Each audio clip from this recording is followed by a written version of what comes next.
How's it going, everybody? My name's Zach Kenuel, and this is going to be my first episode of Hemp Talks. I'm going to tell you everything about the hemp plant. I'm going to talk about facts, political issues, news, and just all the benefits of using the plant. It's the most useful plant on the planet. Now, since it's my first episode, I'm just going to go into a little bit of the history about the plant, because that's a great place to start. In 8000 BC, the agriculture and textile industry began in Europe and Asia using hemp. 3700 BC, cannabis is called a superior herb in the first medical text written in Asia. 600 AD, Vikings used hemp to build most things on their fishing ships. They'd have their sails made out of it, rope, all the fish rigging, fishing nets. They even used something to seal the hull of their ships made with the plants.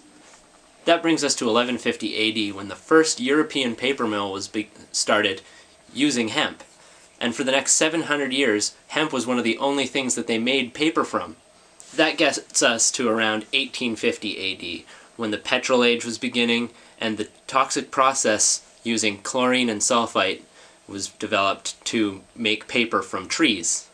Now, jumping forward to the 1930s, outcries to have hemp outlawed began because of certain connections to marijuana and issues of racism in the States. If you've ever heard of reefer madness, you'll know what I'm talking about. If you haven't, I suggest you go look for it. It's an awesome movie. And since then, there's been somewhat of a back and forth on the legality of hemp.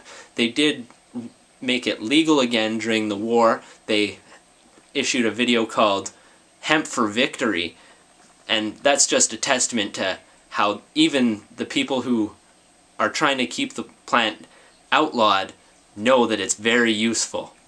Okay, so I know that was a really brief history lesson on the hemp plant, but if anybody knows anything I left out, I'd love to hear about it. I'll put it in my next episode.